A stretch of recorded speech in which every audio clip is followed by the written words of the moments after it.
take you home. Hello and welcome to the Help My Unbelief podcast, the #1 Christian podcast designed for the unbeliever.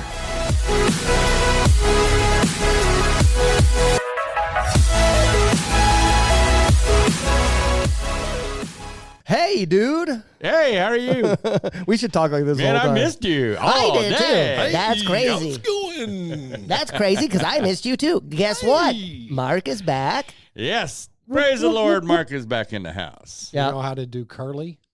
How did it? Take a No. little Whoop, pepper. whoop, whoop, whoop, whoop, whoop. Yeah, you sniff it. Whoop, whoop, whoop, whoop, whoop, whoop. I can't do it. I So used to be now, able to just now we're snorting pepper No. and and we're drinking vinegar. Did you like that video I sent you? Dude, it was I would like- really rather. Let's just start this over. I loved it. It was We're fun. not- Did you see we're- that, Larry? We're not going to make references. It was toward funny. It was funny. Nero commented on that video of the Vinegar. of the vinegar, and he said Larry threw his phone across the room when he saw this. I made another video. I just smiling. It was hilarious because Larry probably did. He's like, oh, but now we're talking about snorting peppers. So now I got to make that. a video no, doing you're that. crazy. No. You go for it, dude. I will. I'll stand on the side and laugh. Say I won't. I'll do it. I don't care. Got to get some action in somehow, you know. Okay, so this story might take a while, but I've been waiting to tell Yes, Larry you and Mark held this us story. in anticipation, like a Hunt's bottle, turned upside down, trying to drip the ketchup out. Is making Well, most of them have like a vacuum to where you can just go. Well, okay, I'm old enough to remember glass bottles on ketchup. Yeah, I didn't do have too, plastic. but- Okay. Remember when they put it on its side and the commercial is just waiting for that just to come out the edge? Actually, I said that wrong. I think it's Heinz 57 is the It was Heinz right 57. because they literally had a 57 on the neck that if you tap the 57, you tap it in the right spot. It would ketchup come came out. Yeah. Yep. Huh, that's crazy. That was a little trick. Okay, so Okay, anyway. I'm going to explain because Mark wasn't here last week, right? Mark wasn't here last week, and so I'll tell him kind of a little recap last week. But I had a little bit of a breakdown right here on the show last week because I've been kind of keeping something inside. I've been having some doubts and some concerns and stuff lately, and I've been keeping it in. Like I've been getting really close to these people that I interview, and I carry on a relationship with them outside of here in comments, DMs, stuff like that, and I love them genuinely. And the thought of them going to hell is not sitting well with me at all. And so, anyway, I've been struggling with. I've been keeping it locked in, but it's You also talked to Pastor Gary about it. yeah. I ended up. Well, I talked to Larry about it, and I know Satan stops me a lot from voicing it because I feel like I've told you this before, but I feel like I know how you're going to respond to it. And I feel like I know how Pastor Gary's going to respond to it. But both of you guys responded to it differently than I thought you would. And I appreciate the way you handle it. I feel like a weight's been lifted from me. After I got done talking with you on the show, and then I talked with Pastor Gary after the show about it. And Pastor Gary pretty much said that what I feel is necessary in order to spearhead a ministry of what I'm doing. You have to have that pain and that sorrow for this type of things, or it won't work. And so that I'm okay with the pain as long as it has a purpose. Right. Does that make sense? Like, so it was good to just get that off my chest. But inside of all that, I've also been having other doubts that me and my wife's been talking recently and stuff like that. And we've been talking like, is God really, we believe God exists, but is God really active in our everyday life? Like, is he really guiding us, talking to us and stuff like that? Or is this kind of one of those things like, make the best choice you can and we'll see you when you get there type of thing? Doesn't the Bible say that he is Well, always with you? Hold on. I'm going to say God answered my question clear as a bell, but it's all in the story, right? So anyway, most of you know, I think I've even said this on the podcast before, but Larry and Mark know, and Darcia back here know that I went through a severe financial issue in the winter time. Winter, yeah. To the point where a miracle was needed to pull out of it. And we're not out of it just yet, but almost. we're this next month. We signed 6 deals pretty much in the last week, and this next month we're going to be ahead of the curve again. And so, and in the winter, at one point we even tithed our last bit of money, change and everything. And I had a vision of God where He promised me. He said, I heard Him say in a vision. He said, all of it. He said, tithe all of it, and I'm going to restore all of it. And He's fulfilling His promise. I haven't lost anything. I haven't defaulted on anything yet. Anyways, it's looking like He's going to pull us out of all of it. So me and Angela were actually able to take the kids on a little vacation this weekend. And it was really cool because we were at this water park lodge type thing, and we were sitting out on this balcony early in the morning, like 6 o'clock in the morning. The sun was just starting to rise and stuff like that. Another really cool thing that was happening while we were out there was this mama bird that had a nest out on our balcony. And it was so cool. She had like 6 little chicklets that were hanging out on the edge of it. And she would go get a bug. And then when she'd come back, all the birds would go, weep, beep, beep, beep, beep, beep, beep. And then she'd feed one, and then they'd be quiet again until she showed back up. And she kept just one-on-one, fed. There's like 5 of them. She kept just coming in and feeding one of them at a time and stuff like that. And I was like, wow. Well, while we were sitting here watching this mama bird feed these babies, me and Angela were talking about how crazy it was that God restored us. And my attitude in particular during this whole thing was less than ideal of the way one of God's children should be acting.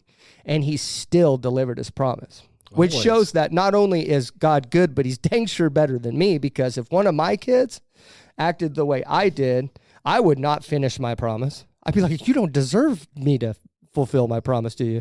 I know I told you I was going to bail you out of this financial situation, but the way you acted in the middle of this, no. And it just shows how much God loves us. It shows us His love, right? But we still have those questions. It's like, just how active is God in our everyday life? Like, does He actually care? Like, why is He letting people suffer? Why is He letting people go to hell? Blah, blah, blah, and all this other stuff. And we hadn't answered that question yet. But like I said, we were outside talking about it. Right after I got done talking to her, I got on the phone with you, and I was telling you about how like it was just amazing how God pulled us through this. And then anyway, we ended up leaving the lodge, and we've just had a really good weekend of gratefulness. Well, yesterday morning, how I've told you guys on the podcast, and you guys in particular, about how God speaks to me. He wakes me up in the middle of the night. Sure enough, He woke me up in the middle of the night with a Bible verse. He woke me up with, 1 second, I'm going to find it. It's Matthew 10, 29 and 31, okay? And it says, Jesus tells His disciples, are not 2 sparrows sold for a penny, yet not one of them will fall to the ground outside your Father's care. It's about God providing for you, right? And so I was like, okay. So basically what that Bible verse means is like Jesus is showing how worthless, basically, like 2 sparrows are worth 1 penny. They're basically worthless, right? But God makes sure they eat all the time. That's what they do. God provides for these sparrows no matter what. And how much more are you worth to God to make sure you're? So that takes me back. And I'm like, okay, God, I see what you're saying. Like, I get it that you're saying that that I'm worth more than the sparrows, and you proved yourself, you've taken care of me, but what do you mean by this verse? And then it hit me. That bird that was feeding its young at Great Wolf Lodge, I Googled it, and if I had any hair on my arms, I'd be standing up right now. It was a sparrow. Wow. Wow. Yeah, praise the Lord, man. Yeah. I Googled it because I didn't know, but I remember her little niche in her tail that she had, a little heart-shaped tail, and I looked back at it. Sure enough, it was a sparrow, man. Oh. And God woke me up in the middle of the night. So not only did that show me that God has given me no reason not to trust Him, and I threw a fit like a little baby but that also answered my question that God is active in our everyday life and cares about it. God's into the smallest detail that you don't even comprehend at times. We talk about the sparrow because that's mentioned in the Bible, but He takes care of ants. Yeah, He takes care of doodle bugs. I mean, that's pretty gross. But what's a doodle bug? Dung bug, you mean? Dung bug. Dung bug? Yeah. Dung we call them, they're doodle bugs. Anyway, I mean, He takes care of every organism on this planet. Yeah. And we've made God so small in our mind that at a time I wouldn't pray unless it was like a big thing. And I wouldn't pray. I'm not going to bug God for this. This is something I can handle. I can handle this. Those things, I don't want to bug God. Really? No, God wants you to bug him on every detail and aspect of your life. I think we have to. I think because life, like that's the thing that I realize is that you can go down a path of believing the enemy's lies enough to where it will almost make you, you can possibly deconstruct. If you are a Christian right now, and if you don't keep your mind and ways, and if you don't guard your heart. If you don't guard your heart, the enemy can lie to you enough, and if you believe enough of those, you can deconstruct from Christianity, bottom line. That's what you can do. Now, I know why God showed me, this verse came through Dee Dee, but it resonated with me enough that I actually knew I was supposed to share it today. Okay. And I'm just going to go with this little bitty section here, okay? It's 2 Corinthians 11. And my subtitles, because I have a Schofield Study Bible, my little subtitles here in the middle, it says, godly jealousy, okay? And it says, starting at verse 1, I hope you will put up with a little of my foolishness, but you are already doing that. I am jealous for you with a godly jealousy. I promised you one husband to Christ so that I might present you as a pure virgin to him. This is, I believe, Paul talking to the church of Corinthian. And then warning against false teachers is the next subtitle to this. It says, but I am afraid that just as Eve was deceived by the serpent's cunning, your minds may somehow be led astray from your sincere and pure devotion to Christ. For as someone comes to you and preaches a Jesus other than Jesus we preached, or if you receive a different spirit from the one you received, or a different gospel from the one you accepted, you put up with it easily enough. You put up with it easily enough. Yeah.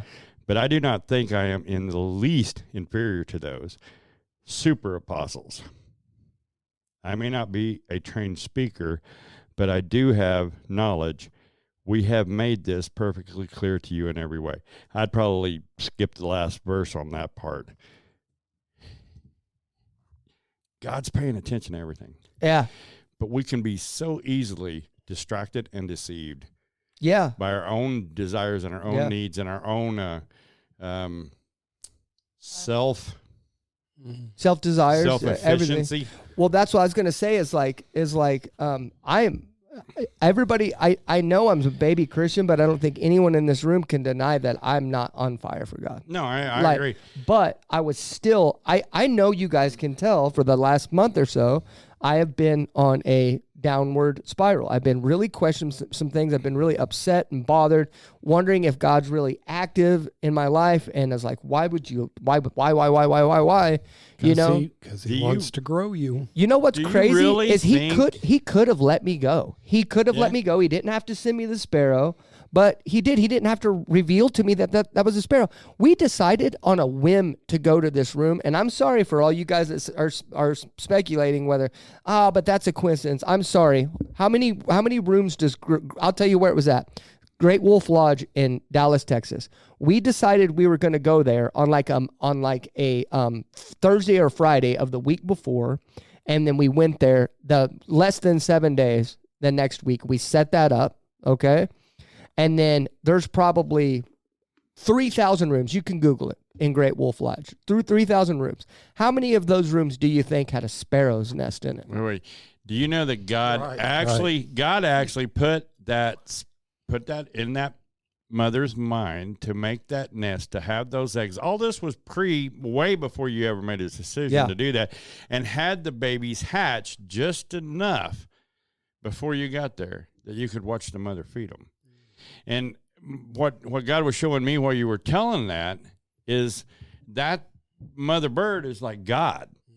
Okay, and all of us with our chirping mouths, we need that total dependency on God, just as those baby birds who cannot get out of that nest at that particular age has that mother come in and feed them. And check this out. Day.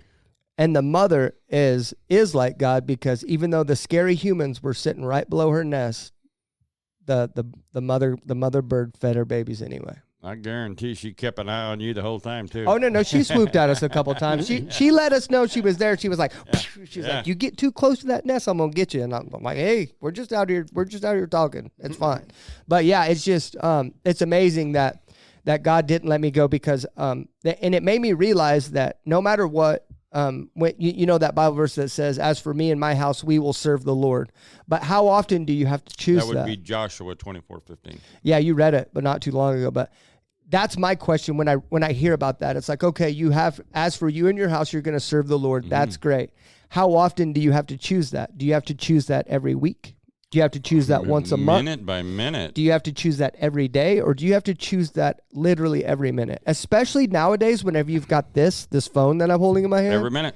There's so many deceivers, there's so many false prophets, and there's so many vices that Satan has gained a stronghold in, that if there's so many lies that you have to shield yourself from, that you have to guard your heart constantly. That's why I bought this, because you're either going that way down, or you're either going that way up. There is no stalemate. There is no neutral. Nope.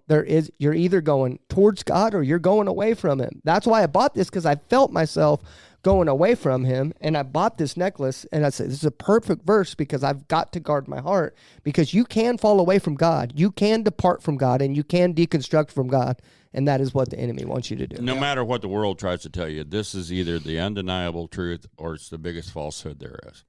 But I firmly believe that this is the Word of God, and it is the undeniable truth. Yeah. And I am to base my whole life on it. I am to follow what it tells me to do, obey everything that it says, whether it goes against my flesh or not. And that, what you were talking about, also goes with what Paul says about battling your flesh daily.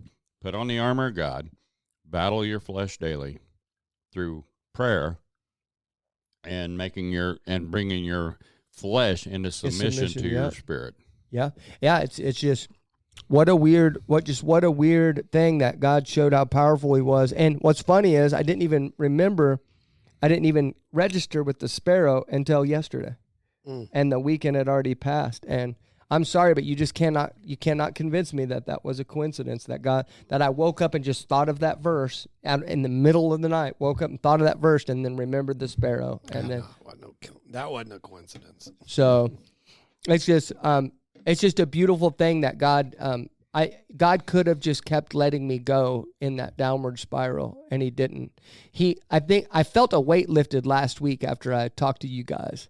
And so I think that was the start of God saying, okay, let's get this back going again. And I'm going to send you a couple, but you're still free will. You could still keep going whatever way you want. You don't have to submit to God's signs and wonders. I genuinely believe that God gives everyone listening to this right now, I believe God gives them all signs and wonders. It's just how connected you are with God to recognize them. Because it's very possible that I could have not recognized that sign from God. Does that make sense? And so it's just how overlooked it. Yeah, how connected are you to God to realize these signs and wonders that God wants to send you right now? And you may ask the question, why doesn't God just show himself and reveal himself and make it obvious? And the answer is, I don't know. But I do, you cannot tell me, everyone listen to this, you cannot tell me that what I'm telling you right now is a coincidence. And you need to open your eyes and start realizing that God is standing at your door and knocking, and all you have to do is open the door. So let's get to our guest. What do you think? Everybody ready? Sure. Okay. So today we have a young man named Steven Sanchez coming on. He is a former New Age Christian practitioner, basically the Christianity for witchcraft and stuff like that. The Christianity for witchcraft. Well, yeah, you would have to listen. I'll have him explain New Age Christianity for you a little bit. It's Christians that believe that you can astral project, practice witchcraft, Reiki healing, stuff like that. So I'll have him explain it to you so you can understand. But it's an oxymoron. Yeah, it's a newer version of Christianity, but it's not as new as you think anymore. Because like a Christian witch, kind of like a silent scream. Mm-hmm. You mean military intelligence? No. He's a Christian now, so I'm bringing on a former. Every now and then we bring on someone that was a former one of the people, and we hear their testimony and stuff like that. But no, he's not currently practicing in that. But he has a pretty cool story, and that I thought you guys would like to hear. So yeah, cool testimony that I thought you guys might like to hear. What's his name again? Steven Sanchez. Steven Sanchez. All right, let's get to him, Steven. Oh, Steven. Yes, how's it going? Can you hear me? Yes, I can hear you. Okay, good, man. How's it going? It's going good. Good deal, man. So do you listen to the show at all? Yeah. Since a little bit before I reached out to you guys, I had just started listening to you guys. It started off when I started seeing some of your guys' clips that were cut down on like the Instagram Reels. Yeah. And then from there is when I ended up finding your guys' Instagram page, and then from there I just kind of got into it more. Man, thank you for watching. But I'm still just in case somebody's new. I'm gonna describe kind of how it works and introduce everybody, and then we'll get started. So we have Mark back in studio this week. Executive producer Mark, he's here. Hey, Steven. We also have my lovely wife Angela. Hello, Angela.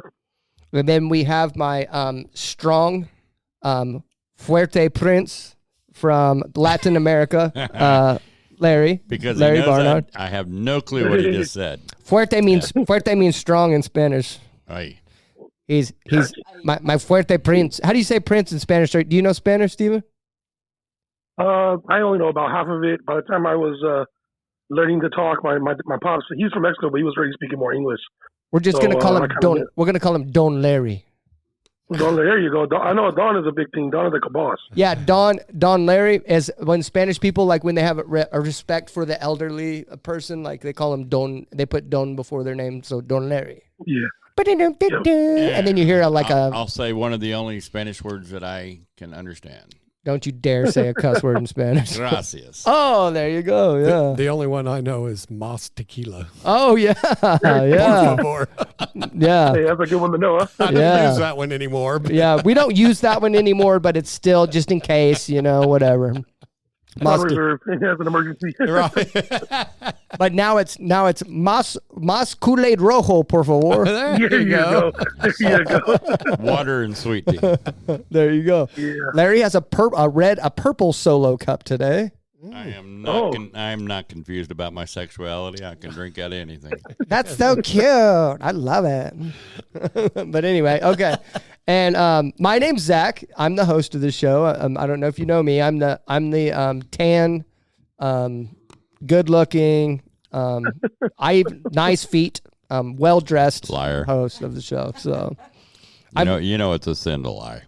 Yeah. Well, okay. Did you notice I cut my hair so short I look like you now? Yeah. I'm growing mine out. Thank you. Look, I don't have a bald spot whenever you grow it out. For at least 2 weeks, your hair is longer than mine. Yeah. So I know you're a Christian now, but just we don't debate here. So, and I'm sure you agree with the same thing that we do.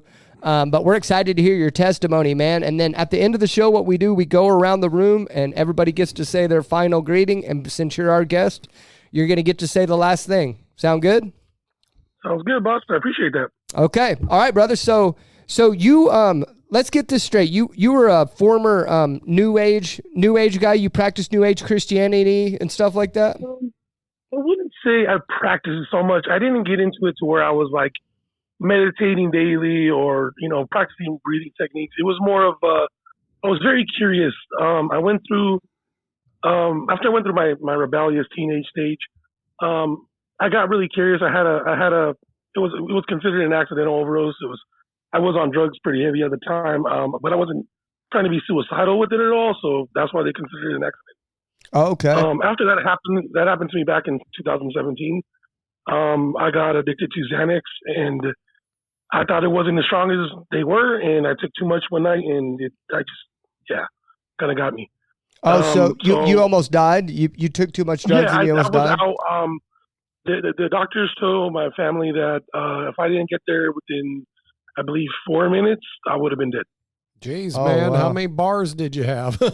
I took over 7 of the green rectangle bars. Wow.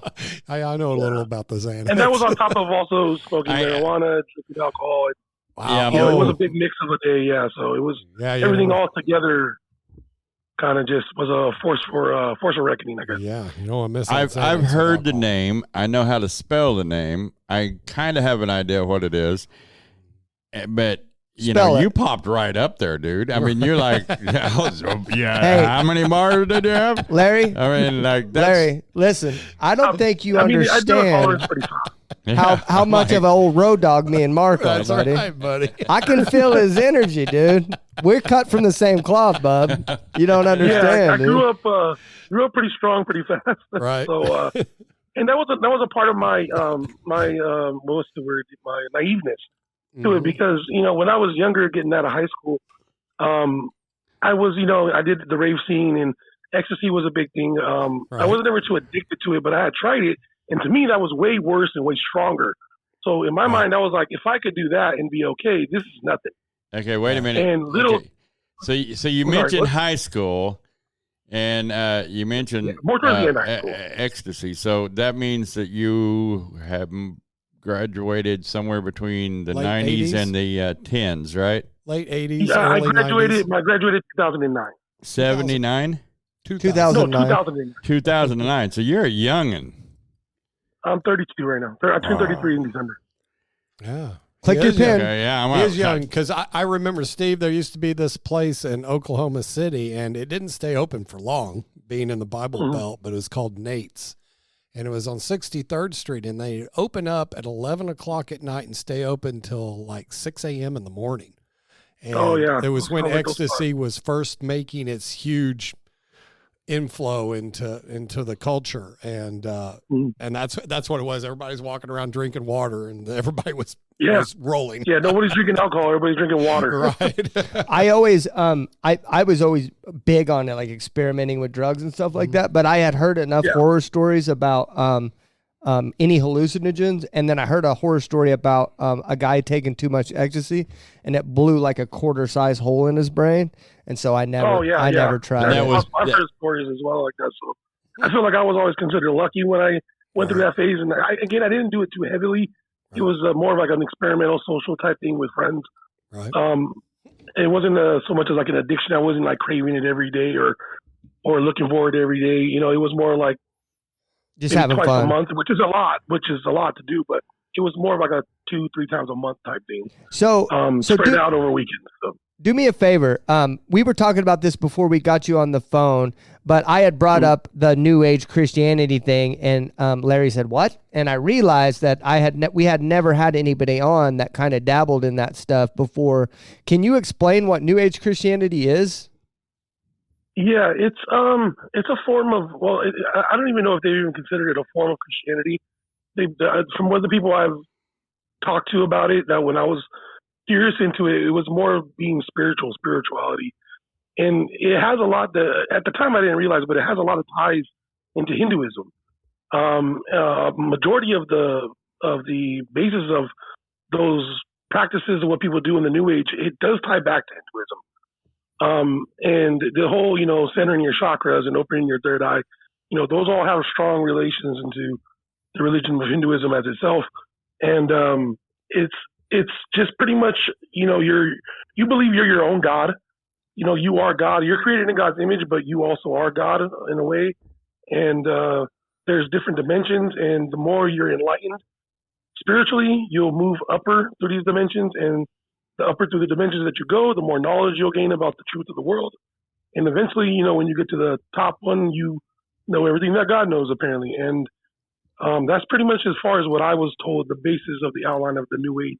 That sounds pretty good. I mean, they're trying to tie that into the Christian. Sounds like every video game out there. Yeah, right. Dang video games. I hear myself saying it sounds doesn't it? I mean, like, seriously? Leveling up. Yeah, level up. You complete that level, you go to the next one, you get rewarded, and in the end, you're the god of the game. All right? Yeah, pretty much. That's a little if G. you break it down, yeah. Yeah, that's a little G. I would say exactly. I don't know what that means. I mean, well, for me, it was when I was in high school, when I was around a sophomore year in high school, I was still fairly innocent. I wasn't, into anything of that level yet.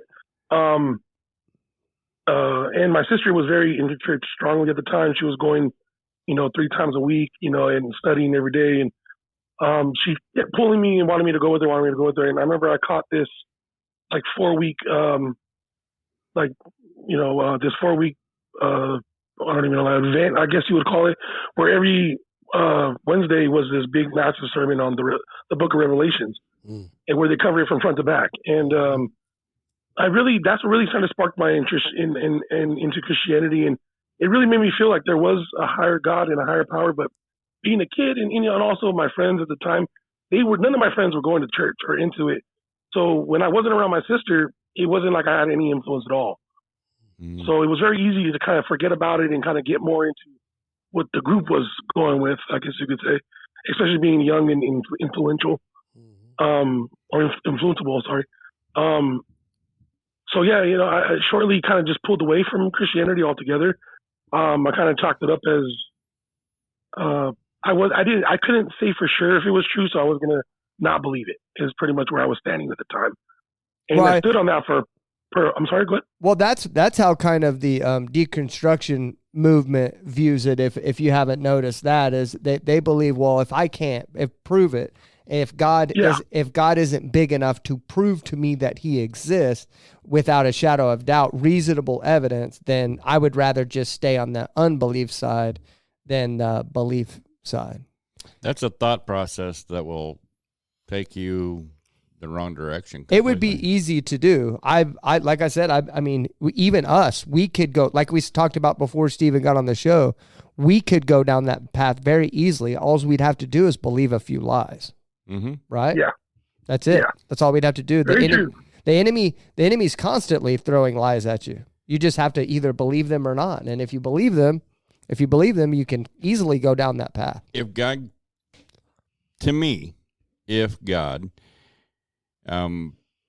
has to prove Himself to me for me to believe in Him, then I'm not looking at what He's already shown me. Yeah. I have faith. That's very true. Because it's faith is believing in what I can't see. And I Exactly. can't see God, but I can feel the effects of God. Mm-hmm. Exactly. I have a testimony that lives in my house. It's my wife, right over there doing her Bible study for a class on Sunday right now. Yeah. Every time I look up and she's in her Bible, she moved because she don't want to be on camera, and not in her the bottle of alcohol that she used to be in. Every time I see that is a reminder that I can see and feel the effects of God. Yeah. Not only in my life, but in my wife's life, which also is in my marriage. It's easy to forget when it's you, though, huh? Like I was thinking just now, I told you guys that story about how God revealed to me over the weekend. Well, he has done that before. And it's easy to forget those moments whenever it's shadowed by your own personal desires or your doubts or your lies. Like, you can believe whatever you want to believe. Oh, yeah. Satan's sitting over there going, hey, just listen to me. Hey. Yeah. I'd imagine he sounds just like that, too, yeah. Hey. Oh, yeah. No, I've always heard that. I always heard the devil's greatest trick was making people believe he didn't exist. Exactly. Right. Oh, big time. I mean, I had an argument with a guy in the comment section the other day on just that right there. Because I'm like, that's the biggest lie. Those are the easiest targets, man. Those are the easiest targets for him. That's the biggest defense Satan has is I'm not real. Yeah. Hey, Steve, it's Mark. I'm kind of curious, man. from the way he worked in my life, Satan, before God brought me back around, it was all degrees. You know, believe this, go this direction. And then one day I woke up and I was like, how the heck did I get here? Doing things that I never thought I'd do, hanging around with people I never thought I'd hung around with, and it'd become normal for me. Can you identify with that and talk a little bit about how that deviation happened for you? Because I'm interested about that, because it sounds like you were raised Christian. Yeah.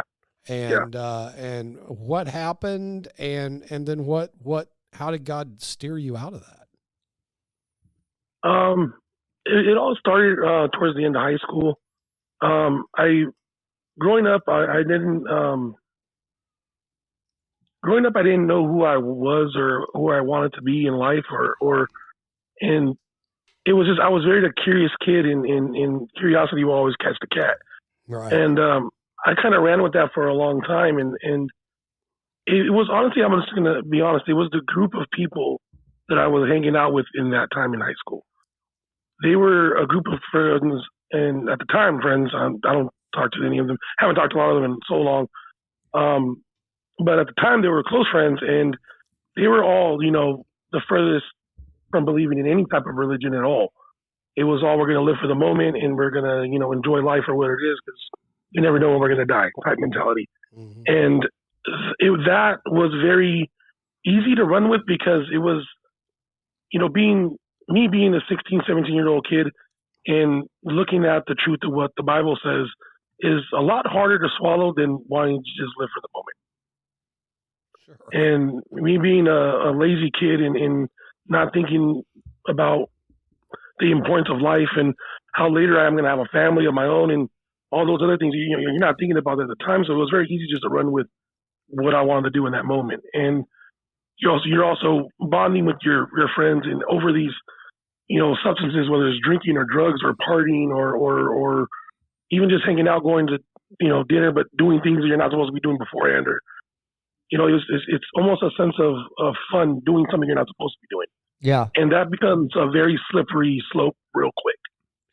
Right, and, right. It It's like you're a tourist just at first. I'm just sticking my toe over here in the danger zone. Yep.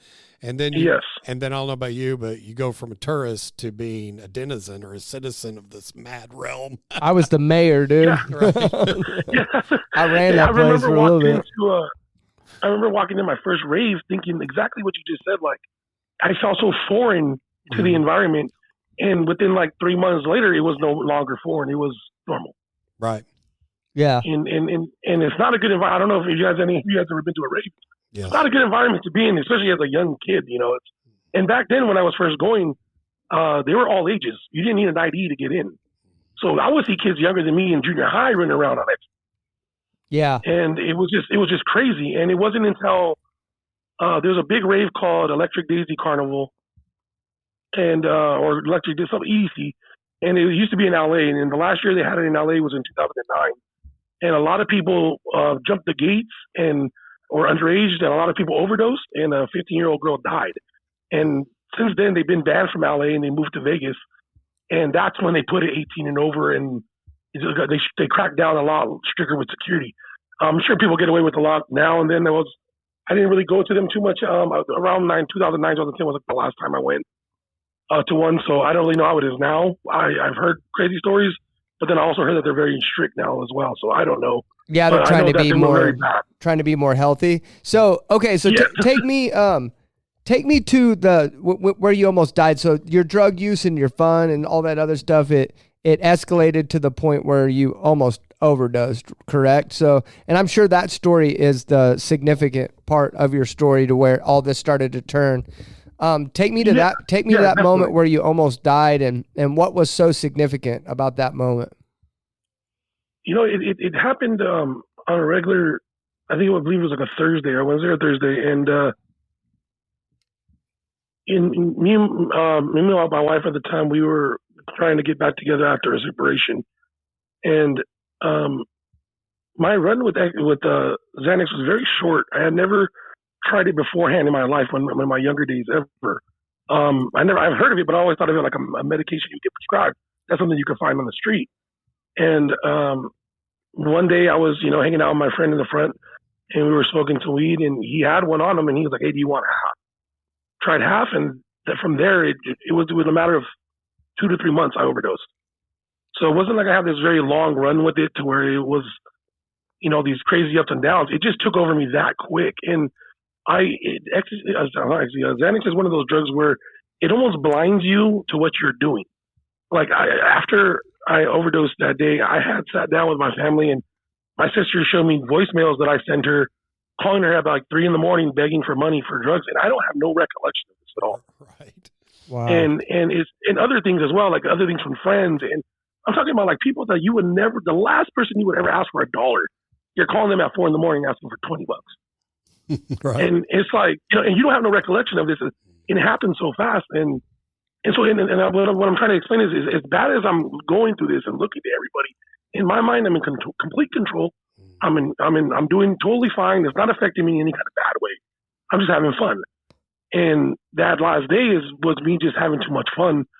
And the last thing I remember was, thank God up in heaven, my wife woke me up in the morning. I'm like, I don't really remember anything. It was very groggy and blurry, and I can really hear her too good. And I remember her saying something of her wanting to leave my son with me for the day to watch him. And I tell her yes. Now I believe that I never wake up after this. I go back to sleep in an overdose. So he would have been in the house with me that day. And she had a feeling that I was just out of it too much. So she ended up taking him to my mom's, thank God. And she gets out of work. I never wake up from that point. She gets out of work. She goes to her mom's to pick up something for dinner, and her mom begs her to stay for dinner. Now, this is where I could have died.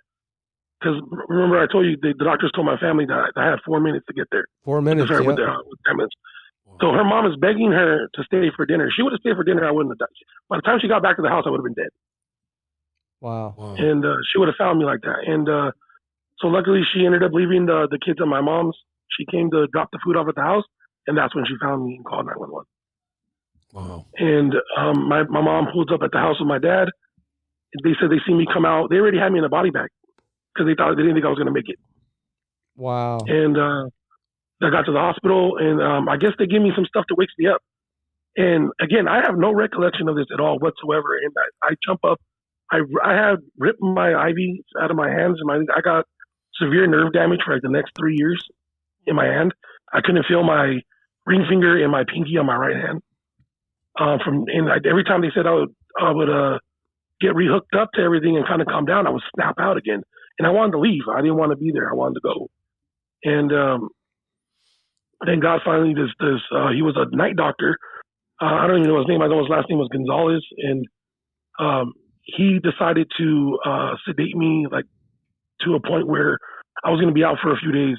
And I guess I was out for about 4.5 days. And they said that I detoxed in that time, but also being sedated. So I kind of got lucky. I didn't have to deal with the harsh ugliness of coming down. And when I woke up, I was kind of back to normal.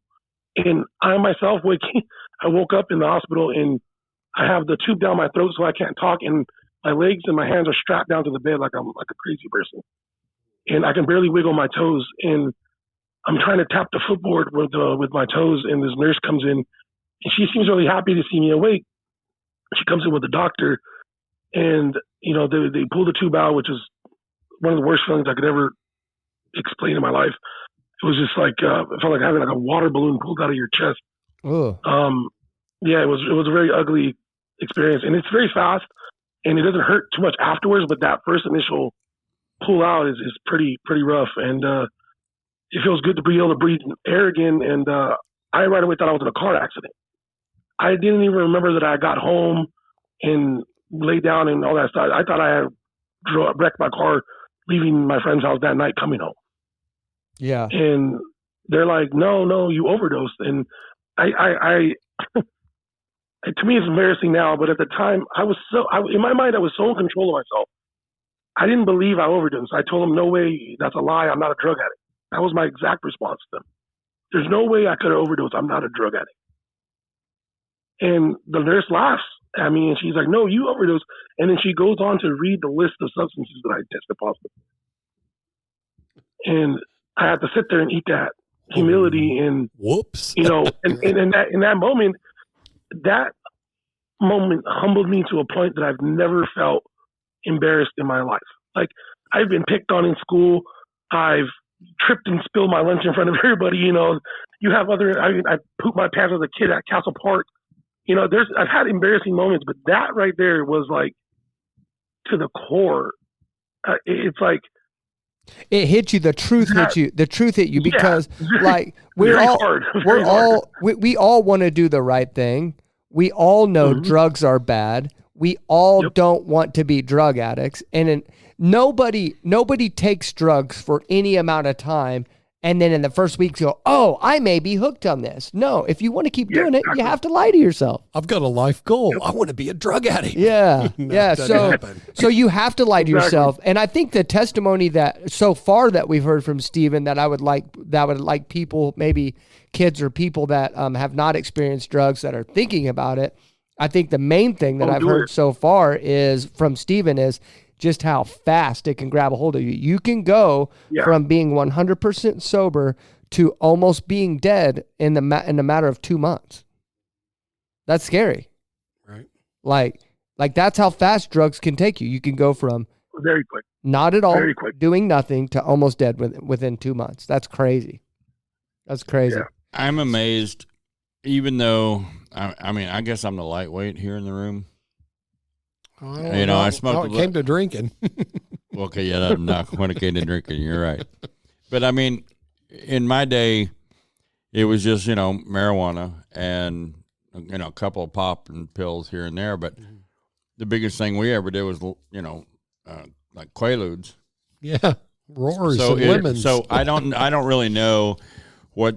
Help me out here, if you wouldn't mind. Xanax is like a downer, right? It is a benzodiazepine. It is. That right there is the main thing in it, and that is the most dangerous drug anybody can get on. It's anything with benzos in it. Besides an opiate. Benzodiazepines have a long-lasting withdrawal effect, almost similar to alcohol. You know how when people get addicted to alcohol, you can't just withdraw from alcohol without like almost you have to and stuff. Unless God delivers you. Yeah. Right. But benzodiazepines is the same way. Like pain pills, for example, that's called a narcotic analgesic.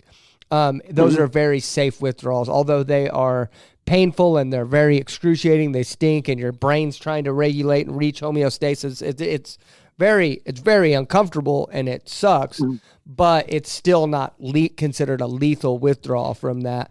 But benzodiazepines is. Okay. Xanax is that. Like Valium as well. I'm sure you heard of Valium. Why do they entice? Because they make you feel all wobbly, man. I'll tell you this. Right now. Out of every drug that I've ever done in my life, the best high I've ever experienced was a Xanax. Really? And I believe that's why they're so addicting. It's just. I've explained it. They're a lot like the Quaaludes of your day, Larry. I've never tried. I've never experienced them, but I can honestly say that's why I like that high over anything else I've ever tried at the time. It is preference too. Like me, I'm an upper guy. Yeah, it is also a preference. I've never liked to be awake and stuff like that. No, still am. I just don't do it. No, I'm kidding. Still am currently an upper guy. I just don't do it. Yeah. Yeah, no, we're not reverting back to our fleshly desire. I promise I'll never do meth again. I assure you. I know the truth about myself. I am what I have is a daily reprieve based upon my spiritual condition. There you go. Yeah, the downer thing never really connected with me, and I kind of started to observe different people, and some people are like, man, they like Steven, he really likes Xanax. Never really appealed to me, but some people, everybody has a different preference based off their personality and stuff. Drug of choice, that's what they call it. Yeah. All right, I understand. I mean, I was more of a downer type person, and I know that my wife was a more upper type person. Yeah. So, Stephen, I think I remember in your message, now you can correct me if I'm wrong, but you dabbled you started dabbling in New Age and stuff like that, and I think you even mentioned at some point you saw some demons and stuff like that, and it caused you to change back to Christ. Can you tell us that story? Yeah, bring us into your story there. Okay, so right after this overdose happening around the summer of 17. So after this, me and my wife at the time, obviously we have a big separation. You know, she's not going to put up with the way I was living my life, and I stuff ever again. I got completely off of it, never went back to it another day. So I can, happily say that. But it was also this. I had this kind of arrogant attitude to it, like almost I didn't do nothing wrong. I'm okay. So I think that rubbed a lot of my family wrong at the time, and I kind of got pushed away into isolation almost. And I lost my wife, and I was only seeing my kids a couple of days a week. And my mom and dad were really disappointed in me. They didn't, they weren't like throwing me out, but they were definitely disappointed. You can feel the disappointment. And there was just embarrassment with my family and my other friends. And I had friends that didn't want to talk to me no more because of it. So it was just a really dark period. And honestly, the internet is it's a very dangerous place when you're alone like that and you're on there for a long time. And that's really what happened to me. I'm scrolling on YouTube and I started coming across these videos, and these videos, at the time sparked my interest because they're talking about these ancient civilizations that date back, hundreds of thousands of years, and they hold these secrets to the truth of the world and all this crazy stuff. And it sounds really cool the way they edit these videos and, the music they have and the clips and the cut, and they use these, probably pictures from different references, but it looked cool. So they put them in their videos, and, it could really intrigue people, and it did to me. And, from there, I started watching other videos and other podcasts that were like all about being spiritual and trying to connect to the world, and how there's, natural things in the world such as ayahuasca or mushrooms that can help you connect to these spiritual things. And I started getting pretty curious, and I was nervous because I didn't want to do drugs, and I knew mushrooms fell under that category. And I started trying to balance out an excuse of how it would be okay if I'm using it in a spiritual way. And so me and my buddy, we were talking about it one day, and we kind of talked ourselves into trying it together. Like, okay, we're both, you'll do it, I'll do it type dumb thing. So we go to a spot, we find them, and we buy them from this little shop. And we come back to his house, and we take half and half. I don't know exactly what the amount was. The guy just said, if you take half, you'll feel it. Like you'll experience something. So we get back, and I take the half, and they also tell us when you do this, you're supposed to do it with a person you trust or people you trust. Don't do it on your own. And as we get back to his house and something happens, he immediately has to leave to some other part of the house where he's going to be gone for a while. And I'm in his room, and I'm not feeling anything yet. And then you can slowly feel it kind of come on, and it's not like any other drug I've taken. It's not where you get like a sick feeling or ugly feeling. You just kind of feel it, like your body shifts a little bit as far as like your natural feeling. And I lay down, try to put on some calming music, and I'm staring up at a ceiling. He has a white ceiling, and after a while, you guys would remember, I'm going into this trying to ask questions to these, ancient civilizations that you could connect with about what the truth of the world is. This is what I'm thinking in my head trying to go into this. And right. Not understanding, what I'm about to experience. And so I started seeing these black lines about 2 inches wide, and they stretch across the length of the ceiling. And they go in all different directions, and it almost looks like a bunch of different shapes kind of blending in and out of each other. And as the more I stare at it, in the shapes, they start forming faces. Like you can definitely see like eyes, a nose, a mouth. And it's not a typical like a human face. It's almost like it almost resembles like kind of like Aztec looking masks, but not exactly. That's wow. The best kind of closest example of a reference if I can kind of explain it to is something along like a Mayan mask or an Aztec mask. Not exactly to the T, but something similar to that. And it was kind of going in and out of each other. And I'm laying on the bed, and I'm communicating with these things, and which do I now know are demons. At the time, I don't know. I'm thinking they're these ancient spirits of the past, and I'm not talking to them physically. I'm talking to them to my mind. Tell like what I'm thinking they can hear, and what they're saying I can hear back in my head. So I'm asking them in my mind, like, what are you? What's the truth? Like, what's the history of the world? Trying to ask these questions, and they're not answering me. They're just like laughing at me. I can hear them laughing at me, like almost like in a smug way, like a teasing way. And I'm trying to be like, trying to ask these questions in my mind. And they ask me, no, I'm sorry. In my mind, I was asking them, what are they? And they answer back, they answer in my mind, I can hear it clear, we're God. Wow. And right when I heard that in my mind, like I just got the chills right now, even just bringing it up. My complete body kind of froze and my heart sank. And I got real scared real fast. Because you knew they weren't God? Because I knew they weren't God. It's because no matter everything I did in my life, and even though my faith wasn't where it should have been at that time, I knew from how I was raised and the truth inside of me that there is only one God. There's not multiple gods that run. There's only one God that created everything. Wow. Okay. And I'm starting to think this back to them in my mind, like, you're not God. I know God. And they almost make like an oh crap kind of thing. Like, you know him? Are you sure you know him? You don't know him. Are you sure you know him? You don't know him. And it's kind of going over and over. Like, you don't. And in my mind, I'm like, no, I know him. And so I close my eyes and I'm crying at this point. I close my eyes and I start praying. And I'm praying to God, and I'm like, I'm sorry for doing this. I rebuked this. I didn't know, I'm sorry. And in a matter of a snap of a finger, my high is completely gone. This is supposed to last like 6 hours. I was only maybe about an hour or two in, and it completely goes away. And I sit up on the bed, and I'm looking up at the ceiling like scared because I don't want to see it no more, and it's gone.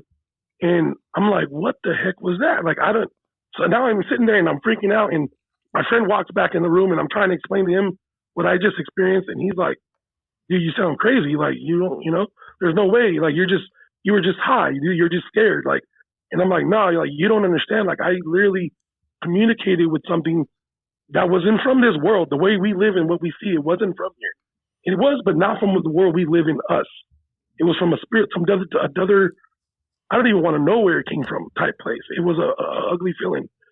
And about a week goes by. And again, I told you, I'm a very curious person. So after about 3-4 days, the cat gets the best of me, and I started wanting to. Was that real, or was I just high? Was it real, or was it just high? You went back, and so I went back one more time. I didn't take as much.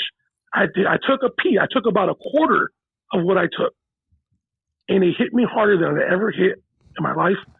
And I'm sitting in the front seat of my friend's car, and he's trying to calm me down, and I'm crying, and I'm staring off through the windshield, and I can see the same type of shapes, but they're bigger now, and they're like, you wanted this. This is what it is, and they show me the evilness. They show me, like, I'm not seeing people like burning, but they're telling me what they're doing to people, how they're convincing these people that this is okay. They're making people think that this is fun. People are gonna get high on this, and they're gonna go into this world, and they're gonna play with those things, thinking that it's cool. And the whole time they have this other ulterior motive that's just pulling you away. Like, it's those same entities are the same type of demons that attack people all day long. And people walk through their life and think that they just chalked it up as a bad day. Like, oh, today was just a bad day. Like, no, you're in a spiritual warfare and you're getting attacked by demonic entities all day long. You need to pray. You need to humble yourself and find Jesus. Right. And in that moment, I'm praying, and I feel in the back of my mind, I feel like God's telling me, like, you asked for this. Now you're going to wait it out. You're safe and I'm here with you, but you asked. And so I had to wait it out. I waited 5 hours in that car, crying so I had no more tears left. And after that, I went inside, I got on my knees and I prayed to God, and I made a vow to him that I will never, ever divulge from his path that he put me on. And I will never, ever be curious against his word or his commands in my life ever again. And I've been following that till that day, from that day till now. And I'm so happy. I regret having that experience, but I'm happy I did, because I feel like that finally closed any curiosity in my life. When you hear people talk about aliens and you hear people talk about all these angels, okay, yeah, that's all fine and dandy, but people tend to forget that the angels that fell with Lucifer from heaven, those are the angels that came. Those are the demons that turned in. Those are the angels that turned the demon here on earth. Wow. And they had offsprings of people here that created other. That's why you people hear stories about giants. Yeah, they might have existed, but they weren't people of God. They were created from the Nephilim. They were created from fallen angels.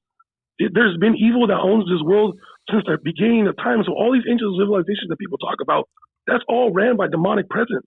They're all ran by demonic beliefs. None of them go back to the belief of God or the belief of Jesus. Even look at the way they're depicted. They're depicted the way demons are described in the Bible. You know, the way they're etched out on stone back in the day is the way we read about them in the book of Revelation. So you think nothing, so there are Christians out there that use hallucinogens or narcotics of some sort in an attempt to connect with God a little closer. Are you against that? 100%. Okay. 100%. There's absolutely no substance. There's no mind-altering substance that you need to get closer to God. Amen. All you need to do is read your Bible, pray, and stay in your face. Walk by Jesus' word as much as you can, which is very hard because we're all men and we all sin every day. Yeah. Not one of us is going to go to sleep tonight without committing a sin. Yeah. And what we can do is stay on that path, though. You don't, and that's what those things are laughing at me as. Is those are the people we're getting the Christians that think it's cool. They think it's cool, like, oh no, I'm connecting with God, I'm connecting with these spirits. No, you're not. You're playing with demons. Yeah. Hey, so those things don't have none of your best interests in hand. I promise you, those things work from another spiritual world, and they do not. If they're not of God and Jesus, they're not for us. I don't want to offend you or anything, but I got to ask this question. You've got kind of like a hoarse voice. Is that from the trach tube that they had to pull out that day? I believe so. My voice was never as raspy as it was before that. And so, yeah, I do believe I kind of stayed with some type of effect from it. Yeah. Because even that first week or two afterwards, I couldn't really talk right. It was very off. And this is how it kind of stays now all the time.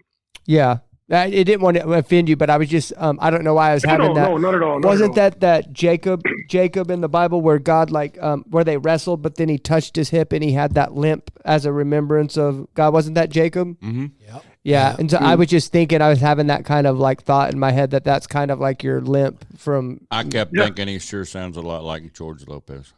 Yeah.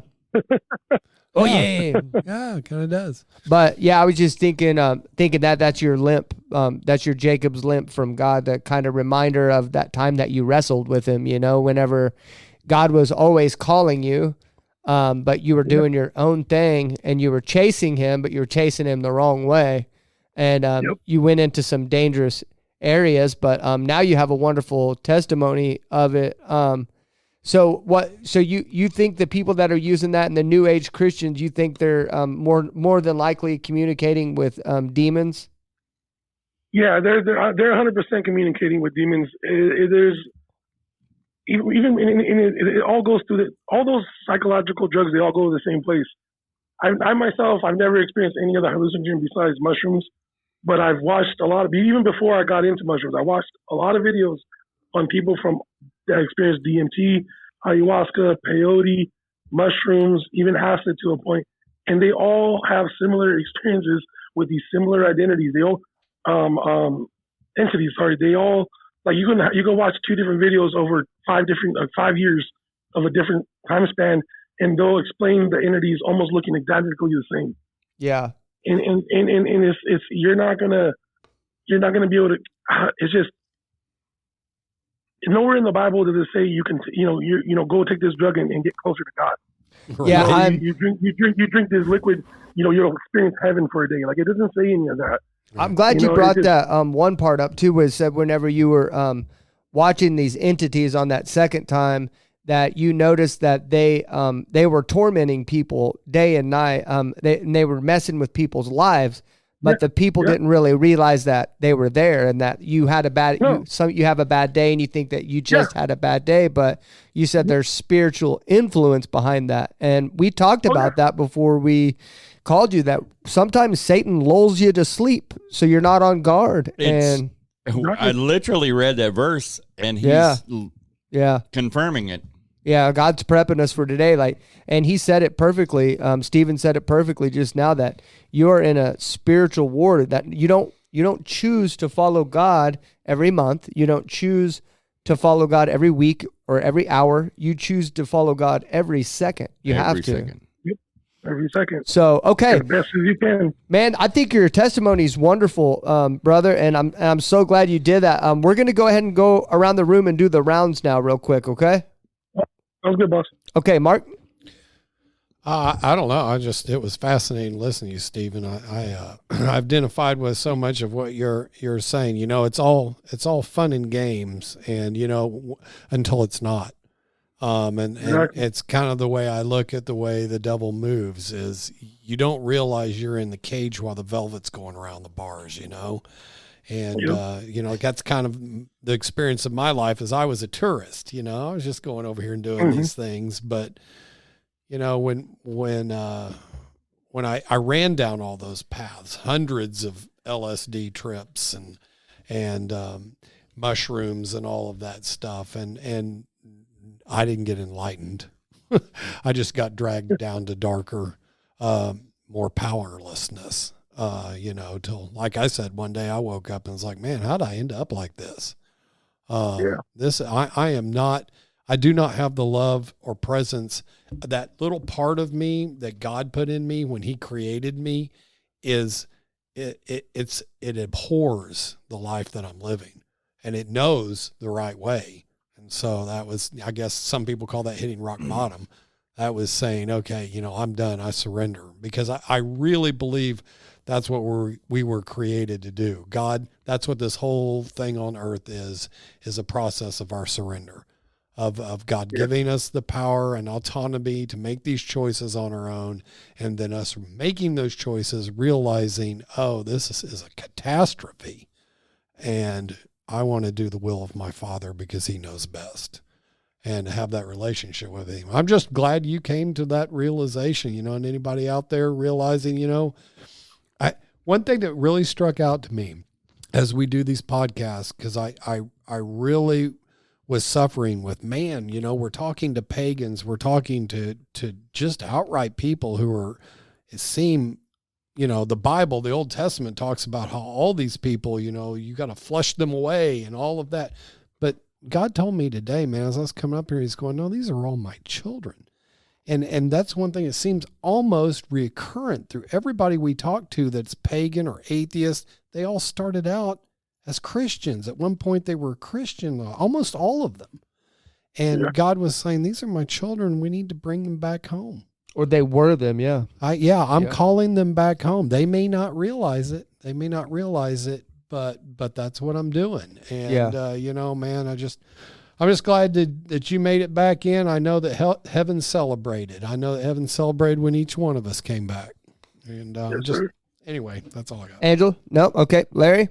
Finish your drink. Hurry. Go. I know, I tried a quick drink so that I would have moisture for talking. First off, I want to say thanks. I mean, that your story is inspiring because it embraces so much.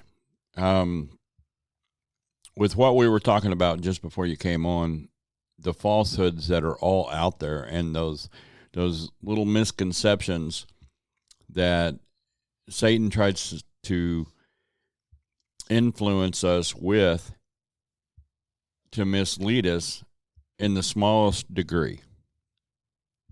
And we end up a long way away from where we need to be. Yeah. But through his grace and through his mercy, he's that father in the story of the prodigal son that is standing at the end of his driveway waiting on you to come back. Right. It's always. Every one of us in this room have taken a walk away from the Lord and made it back to him. Amen. And that's why we're here. I read a verse, and this one is going to mirror the one I pretty much read earlier, and it's in 2 Corinthians 11. And this, I'm going to read 13 and 14. For such men are false apostles, deceitful workmen, masquerading as apostles of Christ. And no wonder, for Satan himself masquerades as an angel of light. It is not surprising, then, if his servants masquerade as servants of righteousness. Their end will be what their actions deserve. That's pretty straight up, isn't it? That was from verse 13 through 15. And yeah, that's pretty on. It's exactly what all these false religions actually are doing. And it's Satan's job to deceive us through the many, many, many places and ways that we have. Some of them we've actually created. I mean, Xanax is a man-made pill, right? Yeah. It's not a natural substance. Mine was more natural through the marijuana stuff. Yeah, well, and could Xanax be just another way to trap you into the cult of humanism and all of that? Here's a pill to treat your demonic oppression of strain, stress, depression. Yeah. You're being depressed demonically. Because there's no way we can get to the root, right? We have to have a drug. We can't get to the root of the problem and fix that. We need a drug to mask everything. Right. Yeah. Yeah. And it goes back to pharmakeia. Root word for witchcraft. Yeah. Pharmacy. It goes all the way back. Yep. And the biggest thing as a believer in Christ is to share your testimony. God gave you a testimony. It is there to reach people. Each and every one of us have people that need to hear our story, that is influenced by what we've gone through because it mirrors what they've gone through. And I'm a firm believer that we walk in disobedience when we do not share our testimony with others. Yeah. Yep. Yeah. So I really, really, really thank you for coming on and sharing your testimony with us. And don't give up on it. Be vocal about it. Yep. Be bold about it. Be empowered by it. Yep. Are you done, by the way? Yeah, because I guarantee this is going to change someone's life. I'm going to go ahead and go into mine. First of all, I'd like to thank you for coming on the show. I appreciate you taking the time to spend with us. Now, my closing statement isn't going to be about you directly this time, but it's about something that the Holy Spirit's putting on my heart right now that your testimony is bringing out in me. But here's what I want to say. I've been seeing a lot lately in these unbelievers and these deconstructed Christians' lives, and in their comment sections and stuff. A lot of people, and especially in the doctrine of once saved, always saved, is the only way to reconcile the fact that these people have deconstructed from Christianity is for them to say, you never were a Christian. And I was talking privately to one of a big name deconstruction person, and he said, that's really hurtful to hear that. That I know they're saying that, and I defend myself and stuff like that, but that really hurts me to say that because I was a Christian. I was a Christian probably just as much as you were. I prayed every single day. I wrote my Bible. I read my Bible every single day. I cried out to God. I prayed to him. I did everything. And I just didn't get what I thought I was, eventually I came to this road where I had to start asking all these questions, and I eventually deconstructed. And I was like, man, that does have to be hurtful. And I wrote this on here because God showed me over the story of the sparrow that I shared with you guys at the beginning of the show and everything. I believe God let me get down to that little wire right there to show me that I could be one of them. And so I could identify with them, because in order for praise the Lord, in order for us to go into this ministry, I've got to see what they're saying is true. And I'm telling you, these deconstructed Christians that are saying that they were once a Christian, they were, but they're not anymore. And you can be a Christian and then not be one eventually. And he took me to that very fine line to show that we all have to guard our heart all the time, or you could be like them. You could be one of them as well. And I love these people. These people are real people that made a choice based off of, I don't want to say this on here, but I feel like I have to. It's because, the only reason why I was going down that road is from my own evil desires. That's it. Like, it wasn't from an honest or an honest standpoint. Like, you're always going to have two different thoughts in your head. You just have to believe one. Like, there is always two different thoughts, but you're going to have to decide which one that you're going to believe. Are you going to believe God, or are you going to believe Satan? If it is true, if what we believe is true, there is absolutely someone, a spiritual being that is opposing you.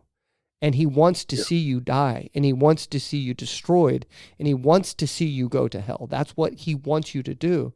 And he's going, and we have to agree probably that Satan's far more intelligent than what we are, right? Wouldn't you say so? Like he's way better at this. Like he was with God.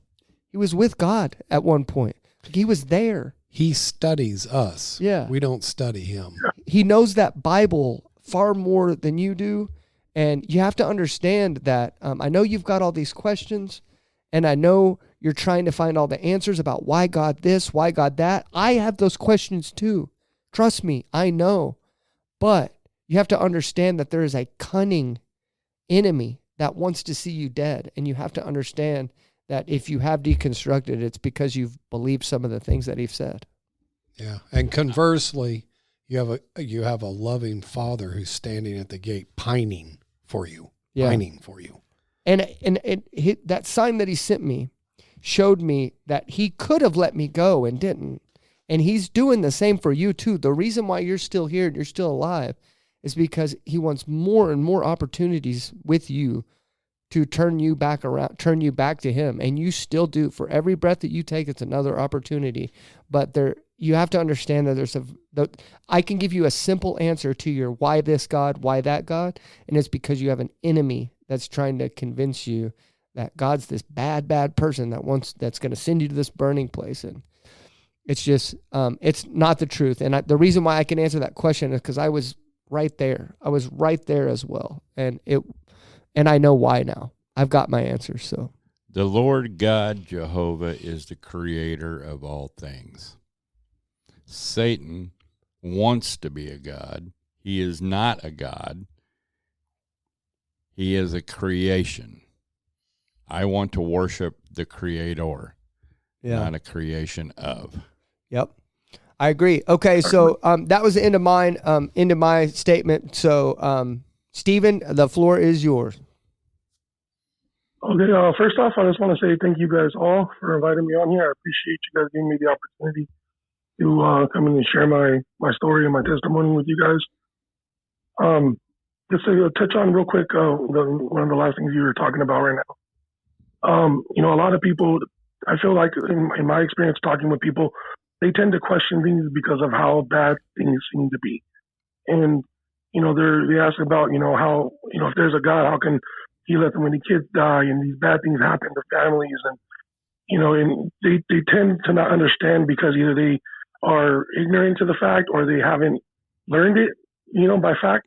But if you go into the Bible and you read the Bible, this world that we live in isn't the world of God. This world belongs to the devil. Mm-hmm. This is his playground. And our jobs as Christians is to make heaven on earth. So we're supposed to do the best we can to make it resemble what heaven would be like here as far as our time is here for the time being. Because eventually we are going home. But this world that we live in and we dwell in, this is the evil playground. And that's why evil has so much more ground over God. And also because not a lot of people choose to walk in faith nowadays. It's very hard to face that fact of the reality of God and Jesus and the Ten Commandments and how to live that life and how to walk this creed. And a lot of people, I could tell you with me and young, it was easier to be with the people that, weren't than to walk on your own in it. And, it takes time to develop that. And I feel that the more educated people can be about the truth, the more they're going to understand, the world is not getting better. You guys turn on your news, look outside. I got 2 young kids in school right now that I'm dealing with things I would have never thought to be dealing with them in their own public schools. Yeah. And it's getting bad.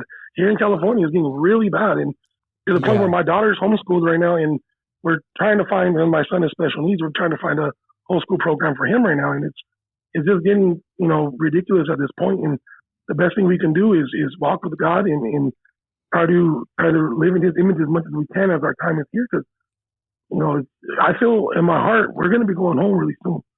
Unless somehow he creates a miracle and things start to change for the better. But I feel like the rapture is going to be coming. If it hasn't started already, it's going to be started real soon. I've been dealing with that lately. I've been dealing with that question myself lately. Is it cynical Is it cynical to think that it's too late for America to turn around, or is it being real? Honestly, my opinion would say it's. I think it's real, but then also I wouldn't want to say I'm completely lost hope. I do believe that if the majority of us, unite and band together for the right, I do believe that we can turn things around. It's just a matter of if we're going to be able to make that movement or not. Yeah, I had a comment that fires something off in me because I was feeling that way. Oh, it's too late. And then I looked at like the last 3 or 4 Supreme Court rulings. Mm-hmm. And, and then I look at the relationship God had with Israel, how many times they turned it around, failed. That, God said, if I've created you under a blessing and a curse. Okay. That's for all people, but Israel specifically, you're blessed if you come towards me.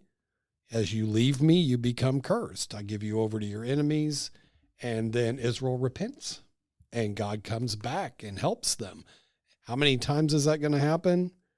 My hope is, hey, America maybe will repent. The Supreme Court certainly has taken some views that make me think that we're not quite at this tipping point where, Christians are going to become the oppressed and the abused, but we're close. I think we've got another chance. Sorry, I know he didn't ask me that question, Steve. No. I like it. It's a very good endpoint, and I agree 100%. I feel, like I said, I do believe it's. If you want to be blatantly look at the facts, it does look grim, but in the reality with the power of God, anything is possible. Yeah. Amen. Jesus created miracles. He rose from the dead himself. He defeated death. And I was talking with the pastor not too long ago, and he told me that there was I'm not too sure if it was a story from the Bible or it was related to, but he was referencing a story that he had read that where when Jesus was dead for those 3 days in the tomb, he was fighting the devil in hell to conquer death and defeated him and came back over that. So if that's a possibility, anything is a possibility at this point. Right. With the power of the Lord. Point. If I can't say that I can't say we're completely screwed. We have God in our team. That's like being in the rookies and having Michael Jordan. He's unstoppable. We have the upper hand. It's just like I just believe it's going to take enough of us as a country to band together and move in the right direction. Well, we've got to give him the reins. Just like I was speaking to a deconstructed Christian recently, and they said, well, just look at what God did to Lot's wife. And I was like, no, God wanted to save Lot's wife. God laid out a plan to save Lot's wife, but she wasn't supposed to look around, and she looked back and was turned into a pillar of salt. God's plan was to save her, and she looked back. Well, why did God even create the possibility of her looking back? It's like, I don't have the answer to all these caveats of these spider web notions that you're going to go down. But why are you missing the point that you're Lot's wife? Yeah. You're looking around at everything but what God told you to do. Exactly. And then you're blaming God when something bad happens, and God's like, bro. Yeah, dude. I was like, bro, I'm giving you the path. I should not have to suffer the consequences of my decisions and actions. Yeah. I am God. Does that sound as stupid as it sounds coming out of my mouth? Well, I'm a Christian and I have to. So, yeah. Yeah, it's like ridiculous. Yeah, because I don't listen to the Holy Spirit all the time. Yes, and you suffer through the consequences. Yeah, I do. Sure do. And you learn your lesson and you go on and you don't do it again. Yeah, well. Yeah. Well, we try our best not to do it again. It takes a few times. It takes a handful of times. How thick is that skull? You have no clue, dude. What did God call all of us? A stiff-necked people? Yes. Yeah. Do you understand the stiff-neck part of it?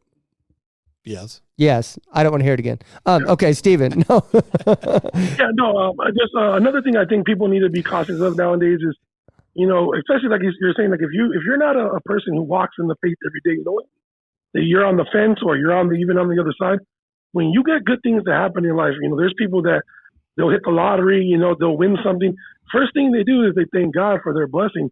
But if you're not walking in faith in the relationship with God, that might not be God blessing you. Right. You know, that might be the devil. It might be to keep you on that path that you're already on without having the faith that you need, thinking that, you know, you're living that life and you're still getting a blessing. It's not going to happen. I was just having a conversation with people about this the other day in my church group. And sometimes you got to be careful with, you know, if you're not in the faith, if you're in the faith, then you know where your blessings are coming from. But if you're not, then you need to be careful and cautious on that, because you can be giving praise to the wrong thing. Yeah. I completely agree with what you just said. Yeah, you could be getting blessed by the wrong thing and not even know it. Yeah, you got to be connected with God constantly to know where you stand with Him, right? Yeah. Good example of rock stars who basically sell their soul. You know, they get all the worldly blessings. They're empires of ego. They make millions, and then they die at 42. Yeah, and their lives are filled with futility and pain, and they destroy themselves and the people that they have relationships with, and that's. And one last thing I want to throw out there to you guys, because I'm pretty sure I don't know if you guys are going to be wrapping up or not. Just in case you guys were, one last thing on my part, I just wanted to use you guys' platform to throw this out to the world. I've been doing a lot of research on it, and I'm actually going today with my family to go and support. We were going to try to go yesterday, but, you know, due to the holiday and a bunch of things, we weren't able to get out there and do it. But I just want to encourage everybody, whether you're a Christian or whatever faith you choose to walk in, or whether you consider yourself to be even an atheist or whatever. I believe it's important that every person in this world needs to go and see the new movie called Sound of Freedom, made by James Caviezel about Tim Ballard, and the story about the sex trafficking of children that's going on in the world right now. You know, as America, we're one of the biggest buyers of child pornography in the world right now. You know, and we buy the most out of any other country in the world. Wow. And that's a big problem. And you know, this movie, I haven't seen it. I'm going later this afternoon with my family. But the reviews I've heard and the interviews I've heard, it seems amazing, and you know, it's gonna have a very strong impact on the world, similar to that The Passion had. You know, so I want to encourage everybody to get out there and see it. It's not in every theater, but I'm sure it'll probably be in a local theater to you guys somewhere out there.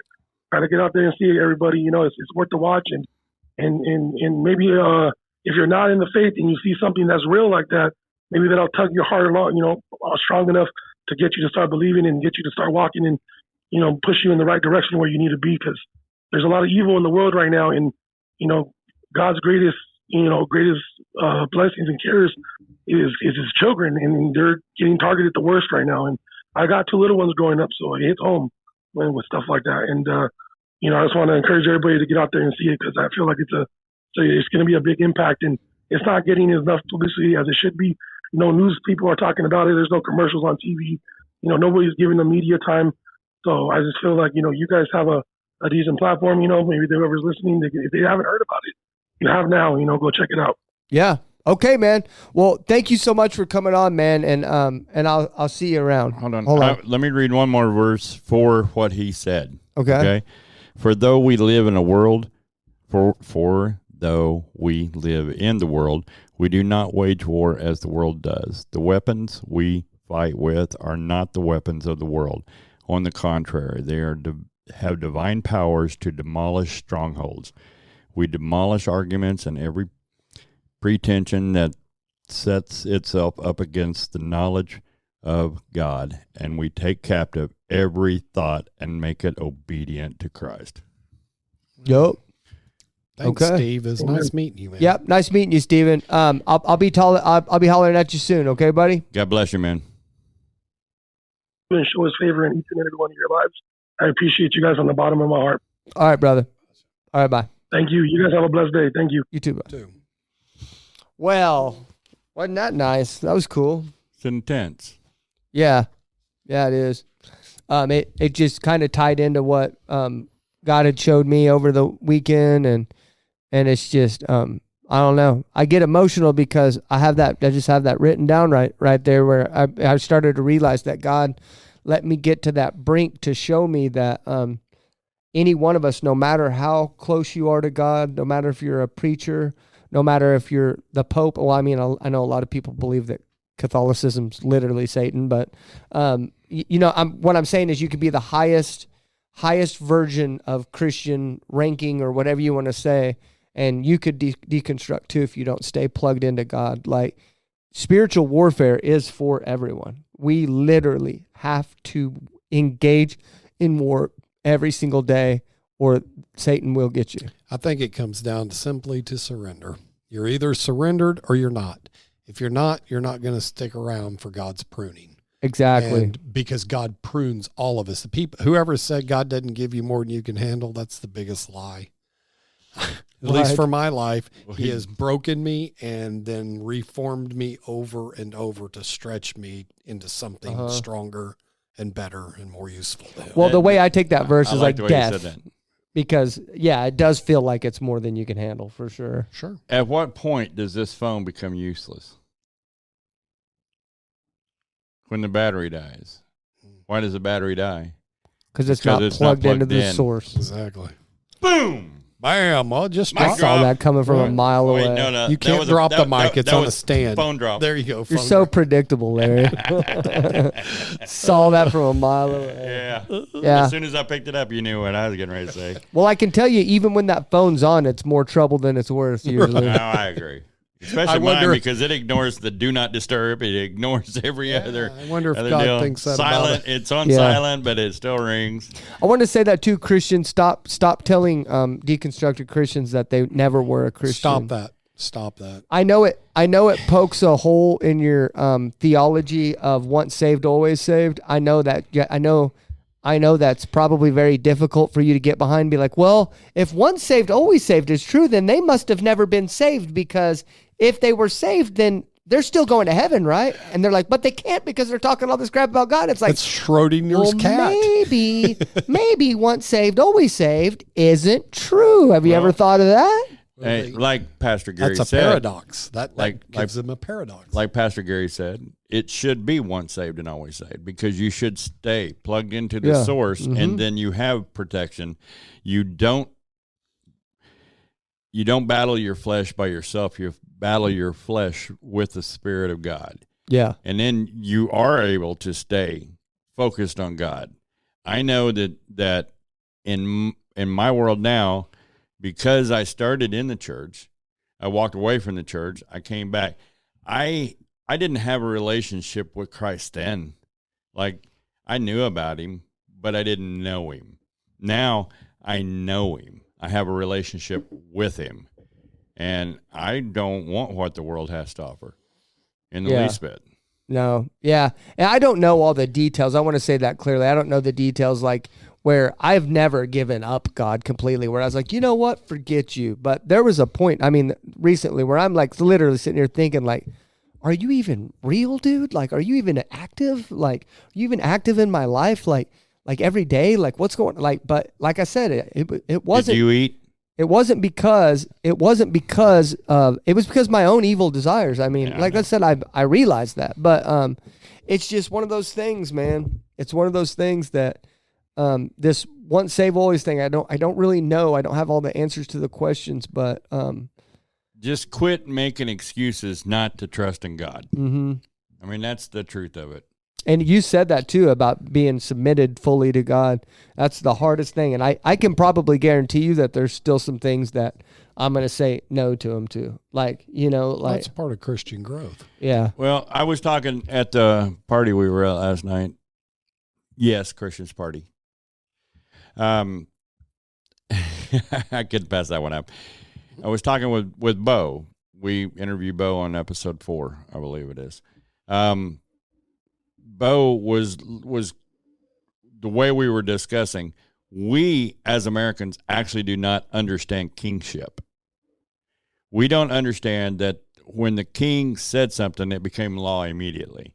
We don't have that understanding, so therefore, at times, we don't obey God because we have never had that training from kingship to, you know, our president says something, we can agree with him or disagree. When a king says something, you don't have an option. Yeah. You disobey, you die. I mean, that they can actually do that.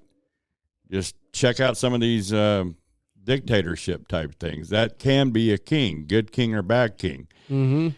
our king requires, there's a whole book that says it, our obedience. It shouldn't be a question of whether or not we obey. Yeah, obedience is a requirement. It should be instantaneous. Yep. Because whatever he asks us or directs us to do,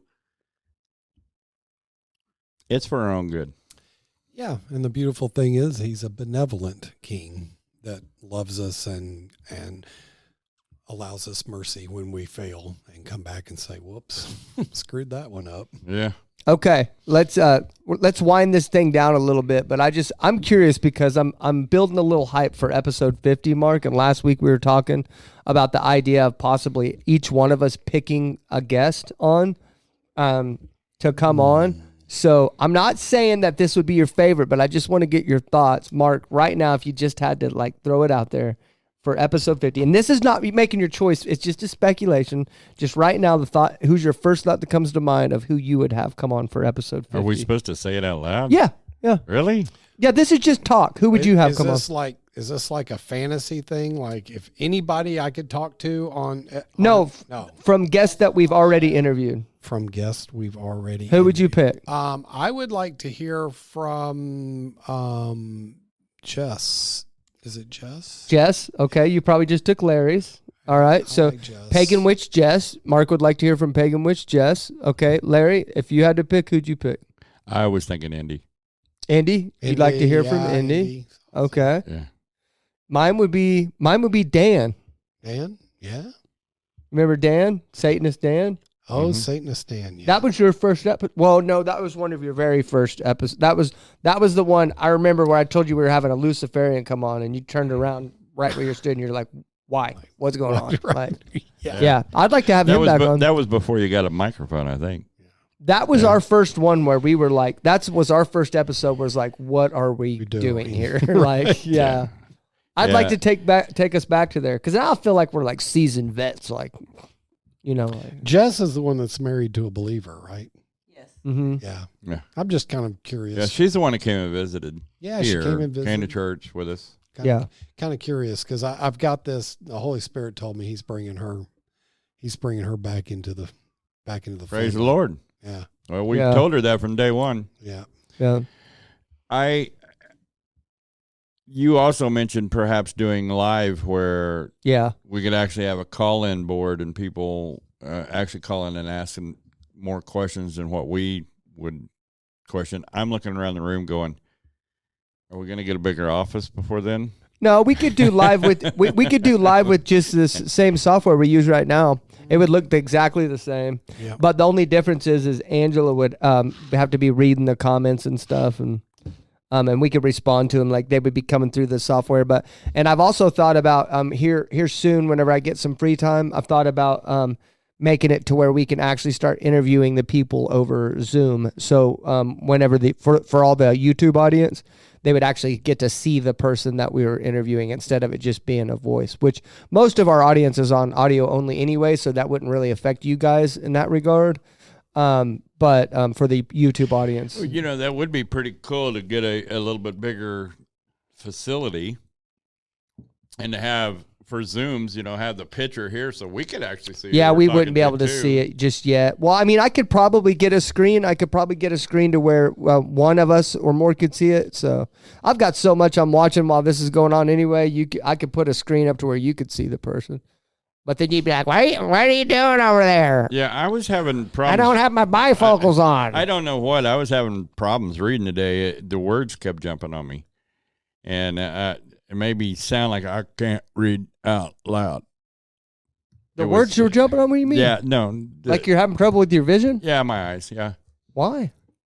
Well, because my prescription's old, because I'm 60. I'm getting ready to turn 61. Old. Because I have it held back, and I needed it more up like this, and I should. You think you need some reading glasses? Oh, okay, you need reading glasses. I occasionally put some 125s over this. Gotcha. I mean, Larry's gonna slide into the grave with all kinds of dents and dings all over his meat chip. Hey, my wife calls me Potato Head. I pictured him actually doing like the baseball slide into a grave when you said that. See, I do this. Oh no, dude! I do this at church so that I can. Oh no, dude! So that I can see the pastor. Is this and real? See the words. Is this real, Mark? It's Well, real this way I can because see you, but I can look down here and see the words. See? This is happening, dude. you just need to get a pair of bifocals, dude. For this audio-only listeners, you've got to go to YouTube and check out what Larry's wearing right now, dude. I did. Hey, they match my visor. Are they pink? Is it pink they're or salmon. hot red? They're salmon. Salmon. Okay. Salmon. Whatever color. Red. Good I don't grief, dude. This is real. Would it be a problem for you if Do I they had still a pair make of red those? glasses? I don't know. Darcia used to be in the glass business. She works for Foster Grant, so You're just wearing those like there's not a problem in the world. there's You're not just a like, problem in whatever. the world. I can see better. I loaned them to him in the Bible study on he Thursday did. night. Oh, He was like, "Well, wait, man. they do work." Yes. But You they're wore them too? Yes. You weren't just slightly insecure with those on? Oh, man. Why? No. Do they? I have done things that have ruined slightly insecure Yeah. long yeah. ago. Yeah, okay, I get it. Do they really offend you that much? No, I'm just honestly making just content, laughing. bro. Yeah. Yeah, no, I've been kind of. I Yeah. do know that the very first time I wore them in church, I think Pastor Kevin looked at me and went, yeah. like, but I've also have a darker pair that folded that I used to put. You need little arms with different focal length. Yeah, there you go. Hey, is this better? Is this better? Yeah. Is this better? Yeah, I know the audience enjoys when I roast you, No, and they roast you too. So that's all I right. just develop things. That I tried bifocals not too long ago, and I had them on a pair of sunglasses, really, really, really dark sunglasses, biker style, wraparounds. Mm-hmm. And I had bifocals on that, and I had bifocals on my regular. But at the time I was a driver. I can't do that because it required me to do a lot of this because the bifocals wasn't strong enough to be able to see the odometer and the speedometer very well. Oh, Okay. seems Because dangerous. it was just outside the range of the bifocal. Right.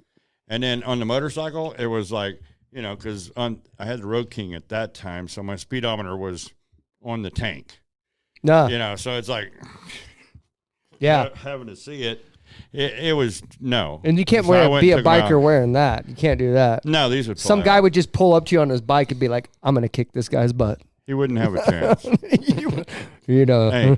You couldn't keep up with Larry. Yeah. He took exits. I wish you had. I wish you had rode. Hey, I wish you had rode with me a few times. My wife looked up for the answers on this one. She already knows. Right. She had the brake. She had a brake on her back seat. Oh, really? Yeah, it was right here. Yep. She would grab, boom, Oh, like this, yeah. and I would start, backing off because it makes your arm flinch Uh-huh. and your throttle hand kind of. Because she's getting, yeah. Nice Yeah. move, Garcia. Ooh. See, Man. with me, it's my wife's legs. She's got like these scissor legs. I get Yeah. okay. Yeah, you back out that throttle, don't you? Yeah. Man. But no, she used to get so angry when we would. What'd you do? There's a lot of times that we went triple digits, Mm-hmm. and she was okay as long as, I block her pretty. People, her hair at times when we rode, people would think I had a ponytail because her head would be buried right here. Right. And it'd just be the ponytail. And I'm a lot bigger than she is, so nobody saw her back there. I'd love to see that with Darcia's hair on the back of Larry. And then he's probably listening to Highway to the Danger Zone. Oh yeah, that would definitely pull the throttle back. And then he just looks over you like this. But you're shooting the corners, Dun, dun, and you're laying dun, it dun. down. I did clover leaf and drag the floorboards, Yeah. and it would be like 40, 45 miles an hour, just laying it down. And I mean, yeah, I would make it home from work on 44th and Rockwell South, and I lived in Warwicker, so that means 63rd and MacArthur. And I would come up the highway in 4 o'clock traffic, and I would be doing 80, 85. Ripping. No, just Weaving through traffic. just like that. I mean, I'd have been in my car. Look at that cool guy. no. Look at that cool dude. Look at, you're so cool. No, it wasn't about being cool. It was about. I'd open my door. I could make it, Mark. I could make it home in 12 minutes. Wow. Wow, dude. 12 minutes. There was a lot of times in the morning on the way to work that I would be zipping 80, and nobody's up at 4 o'clock in the morning. It's a pretty good clear road. And I would have cops, even hypos, pull right up on me, look over at me, and be like, dude. And then go. And you'd be like, oh, slow down? Are you saying slow down? No, because if you're not, I'll keep going. And keep it consistent. Right. Yeah. See, what they want you to do is back off. Right. But it was like, no, they knew every morning they saw me. Right. Whoa. This is what I do. Yeah. Go away. Yeah. There's that cool guy again. No, that cool dude. Look at that cool dude. It'd be 40 degrees. I'm in a pair of shorts on the way to work. Why has he been listening to Why has he been listening to Danger Zone for the last 5 years every morning? Is that his theme song? Nah, I didn't have a radio on the Road King. I didn't get that until I had the Ultra. He had his own theme music going in his head. Oh yeah. Oh yeah, definitely. No, it was a great Highway to the Larry Zone. Highway to the Larry Zone. God took that away from me. I don't have a bike anymore. I don't ride. I had back surgery. God said sell the bike. I sold the bike. Do you ever see yourself getting one back? No, I made an agreement. Never. I had to go help Lindell. He bought a couple of bikes. I had to ride one, or he asked me to, help him transfer one. I rode one up for him and put it in storage. No. Did you miss it? Was it fun riding it again? No, it was different because there is a part of when you ride, you become part of the bike. When so you it wasn't climb on somebody else's bike, it's not the same thing. Yeah. Okay. One, and two, I haven't ridden in 2 years. And then I get on this bike and I ride it, and I don't know anything about the bike, so I'm very cautious on it. I'm not up there trying to do... Just doing free, being free. But at the same time, one of the guys asked me, you can come borrow my bike anytime. And I said, no. I said, when God wants me to have a motorcycle, he will give me a motorcycle. Yeah. Period. I mean, I'm not in search of it. It has no calling on my life anymore. When it first happened, of course, you have withdrawals, and every motorcycle that goes down the road. Yeah. All of my people. Yeah. So it does take quite a bit. When you hear a motorcycle, do you just transport outside and you're shirtless and you have a koozie in your hand? No.